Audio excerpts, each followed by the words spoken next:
Hello friends, welcome to my channel. আমি তন্দ্রা চলে এসেছি একটা নতুন ব্লগ নিয়ে বন্ধুরা। আর এই দেখো সকাল সকাল আজকে ঘুম থেকে সূর্যদেবকে নমস্কার করেই শুরু করে দিয়েছি। কারণ এই গাছগুলোকে বা ইনডোর প্ল্যান্টগুলোকে যত্নই নেওয়া হচ্ছে না, এতটা চাপে রয়েছে, তার জন্য ওদেরকে একটু জলও ঠিকঠাক দিচ্ছি না।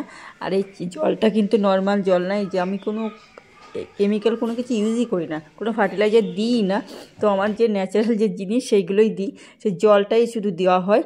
তো এই আছে কি আমি এটা তোমাদের অনেকে যারা ইনডোর প্ল্যান্ট করো তারা এই নর্মাল জল, পানিটা নর্মাল একদম না, চাল ধোয়া যে জল থাকে না, সেই জলটা আমি দিই। দেখো আমি কিন্তু সত্যি বললাম, কোনো ফার্টিলাইজার দিই না, এই ন্যাচারাল একদম জিনিস। আর দেখো, আর এখানে আমার মেয়ের অবস্থা করে কী রেখেছে। ও কালকে এখানে খেলা করেছে, খেলা করে বন্ধু বান্ধব নিয়ে খেলা করেছে, আর আমার গাছগুলোর অবস্থা কী। তো আমি বলেছি যে কিছু হলে কিন্তু তোকে পিটাবো।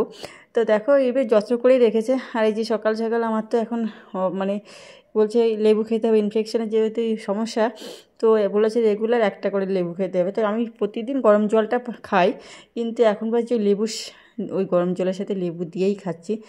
আর এটা হচ্ছে কি ইনফেকশানে কম করার নাকি একটা লেবুর একটা প্রসেস, ভিটামিন সি থাকে তার জন্য। তো সেই জন্যই খাচ্ছি। আর তোমাদের চোখ মুখ দেখে বুঝতে পারবো যে আমার শরীরটা সত্যিই খুব খারাপ, এতটা খারাপ যাচ্ছে। হ্যাঁ, লেবু জলটা না খেলেই হচ্ছিল না। আর এই দেখো আমার এই জিনিসটা একটু খারাপ লাগছে, কি বলো তো, এই যে সেই ক্যামেরাটার কোয়ালিটিটা একদম ভালো হয়নি। তো বন্ধুরা, কীভাবে তোমরা ফ্লোর ক্লিন করবে, আমার বললাম না কি একদিন মনে হয় কুকুর না হলে বিড়াল ঢুকেছে, না হলে আমার মেয়ে কিছু করেছে। তো আমি 4-5 দিন ধরে মেঝেটা এরম করে প্রতিদিন তো ক্লিন করি, তো আজকাল না আমার সেই দাগগুলো যাচ্ছে না। যখন ক্লিন করি তখন আর কি যে এগুলো একদম কী বলে লেগে গেছে দাগগুলো, সঙ্গে সঙ্গে পরিষ্কার করা হয়নি। তো আজকে ওই জন্য দেখো কসবাইটে একটু কসবাইটের যে বাসন মাজার সাবান সেইটা নিয়ে হালকা আলতো আলতো করে করছি। তো ওই দাগগুলো উঠে সত্যি সত্যি উঠেও গেছে। তো সুন্দর করে এইভাবে আলতো আলতো করে করলে ক্র্যাক আর হবে না। তোমরা এইভাবে করতে পারো ফ্লোর করে ক্লিন। আমি তো এইভাবেই করি মোটামুটি। আমার যখন আমার রুমটায় পাথর লাগিয়েছিল না, মার্বেল লাগিয়েছি, তখন এখানে দেখো সিমেন্ট বালিটাই ভরে গেছিলো। তো তখন অনেক দাগ ঝোঁক ছিল, তখন আমি ওইভাবেই কী করবো এই পাথরে একমাত্রই উপায় হচ্ছে কী বলো তো, সবসময় মানে ঘষতে হয় মেশিন দিয়ে, কিন্তু সেটা তো সবসময় সময় হয় না। তো আমি কী করে বুঝতে পারছি না, আমার ভিতরে তো সবসময় ওই পরিষ্কার একটা ব্যাপার থাকে যে ক্লিন করবো কী করে, ক্লিন করবো কী করে। তো তারপরে আমার মাথায় আইডিয়া বের করলাম যে হ্যাঁ, ওই কসবাইটের সাথে একটু করলে হবে। সত্যি সেই সময় অনেক দাগ উঠে গেছিলো, আর আজকে ওই দাগগুলো করে উঠালাম। দেখো ফ্লোরটা আমি একদম ওইভাবেই ক্লিন করি। আর সবথেকে ভালো হয়েছে কি, টাইলসের কোনো অসুবিধা হয়নি, অ্যাসিড দিয়ে পরিষ্কার করা যায়, এটা হচ্ছে টিপস। আর এইটা হচ্ছে কি, আর এই পাথরে তো হয় না, সবসময় মেশিন এনে করা সম্ভব হয় না, অনেকটা সময় চলে যায়, আবার টাকারও একটা ব্যাপার আছে। ও তার জন্য আমি এইভাবেই করি মোটামুটি, যেখানে দাগ টাগ পড়ে, কারণ অ্যাসিড যেহেতু দেওয়া যায় না, তো আমি এইভাবেই পরিষ্কার করি। তা এতে ভালোই পরিষ্কার হয়, কিন্তু খুব জোরে করলে কিন্তু পাথরে কিন্তু তোমার হয়ে যেতে পারে, ক্র্যাক হয়ে যেতে পারে। তো আমি ওই জন্য আলতো আলতোভাবেই ঘষে ঘষে দিই। দেখো, আর এইগুলো সাইডগুলোও পরিষ্কার করি। আর আমার ইনডোর প্ল্যান্টগুলো তো বললাম, এদের সাইড সরিয়ে সরিয়েই আমি পরিষ্কার করি, এগুলো রেগুলার করি। আমি ফ্লোরটা পরিষ্কার এইভাবেই করি, যে ওখানে থাকলে না, আমার দেখো নিচে কিন্তু কোনো প্লেট নেই জল রাখার, ওই মাঝে জলটা দেওয়াও হয় না। শীতকালে না প্রতিদিন রেগুলার জল না দিলে কোনো অসুবিধা হয় না, কিন্তু এখন আবার একটু গরম পড়ে যাচ্ছে। যেমন বাইরের সাইডের গাছগুলো, এই মাছগুলোর মাটিগুলো ভিজেই রয়েছে, কিন্তু ওইগুলো দেখলাম শুকিয়ে গেছে, ওগুলো কিন্তু জানলা রোদ পায়, ওটা এগুলো একদমই রোদ পায় না। তো তার কারণে মনে হয়, তো এইভাবে পরিষ্কার করলে না সত্যি সত্যি খুব ভালো হয়।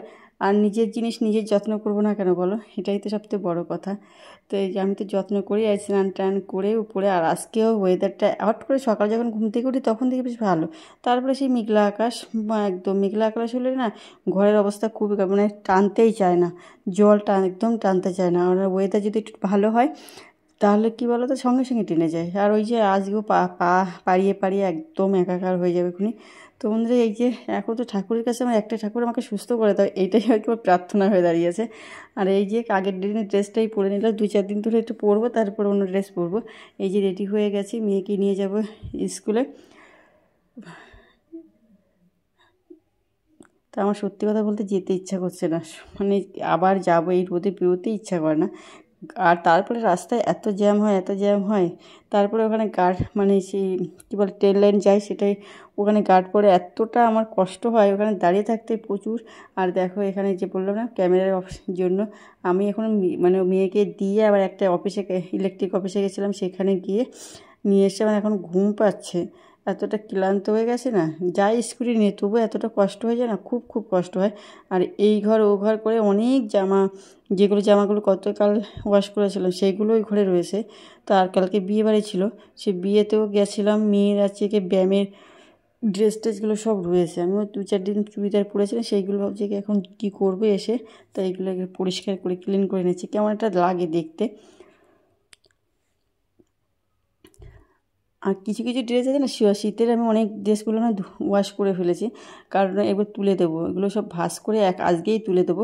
কিন্তু কী বলো তো ক্যামেরায় অনেক কিছু কাজ করে সেগুলো তো দেখানো সম্ভব হয় না, সামনের মাথায় যখন যেটা পাই সেটাই করি, মানে কারণ সংসারে প্রচুর কাজ থাকে সেই জন্য করতে হয় মাথায়। আর সত্যি এখন এতটা ক্লান্ত হয়ে যাচ্ছে আমার, এইটুকু সামান্য কাজ করতে মনে হয় কি পরে করবো, ভালোই লাগে না কাজ করতে। আর সে এত পরিশ্রম করতে করতে না মানে বাড়ির সমস্ত থেকে যে সমস্ত কিছুই করতে, বাজার ঘাট থেকে শুরু করে সমস্ত কিছু অফিসিয়াল কাজ যতই কাজ, যেমন এসিটা নিয়েছে পারমিশনের জন্য আমি একদিন গেলাম, সেদিন দেয়নি, আজকে আবার ফর্মটা নিয়ে আসতে পেরেছি, তো ভালোই লেগেছে। ওই যে বললাম সত্যি কথা বললে কাজ হয় না, মিথ্যে কথা বললে সত্যিই হয়, মিথ্যের এখন একটা জোর অবশ্যই একটা আছে। তো আমি স্কুল থেকে এসে মেয়েকে আবার আনতে গেছিলাম, 3টায় ছুটি হয়েছে, আনতে গিয়েছিলাম সাইকেল চালিয়ে, কী কষ্ট হয়েছে বুঝতেই পারছো। অ্যাকচুয়ালি কী বলতো টাকা মানে 2 টাইম যদি যাই না আমার প্রচুর খরচা হয়ে যাবে, তেল খরচা বাঁচাতে যাই, এখন আবার সাইকেলে যাওয়া শুরু করেছি, মানে প্রচুর খরচা আমার হয়ে যাবে, 2 টাইম 4বার করে যেতে গেলে অনেক খরচা। তো এসে একটা আইসক্রিম খাচ্ছে, কালকে বিয়ের আইসক্রিমগুলো নিয়ে আসা হয়েছিল, তো তারপরে এসে খাচ্ছি, মা মেয়েতে দুজনে খাচ্ছি, ও 2টো খেলো আমি একটা খেলাম, মানে সত্যি কথা প্রচুর খরচা। এই ভিডিওটা বন্ধুরা আগেই বলে রাখি, অনেক দিন আগে করে রেখেছিলাম। এইগুলো হচ্ছে কি ইউএসএস চকলেট, তো আমার বোনাই থাকে, তো ওখান থেকে এনেছে, তো আমাদেরকে দিয়েছে জামা টাপড়গুলো অনেক কিছু দিয়েছে, ও মেয়েকে আমাকে দিয়েছে, আর এই চকলেটগুলো দিয়েছে। তো চকলেটগুলো সত্যি কথা আমার মেয়ে বলছে ও মা সব ওই খাবে, আমিও যে খাবো না এরকম না, 1-2 করে তো সঙ্গে সঙ্গে খেয়ে দেখাচ্ছে, দেখো। তো আমারও খুব ভালো লাগছে চকলেটগুলো, চকলেটগুলো সবথেকে ভালো, ওখানে বাদামগুলো যে এত সুন্দর হয় আমার নিয়ে আসে, এবার বলছে অনেক লাগেজে ধরছিল না বলে আনতে পারিনি। তো এই দেখো চকলেট কে কে খাবে চলে আসো, আমি চকলেট দেওয়ার জন্য রেডি হয়ে রয়েছি, তোমরা খেলেই দিয়ে দেবো, চলে আসো আমার বাড়িতে, তোমরা সবাই জানো, চলে আসবে, অনেক পাবে।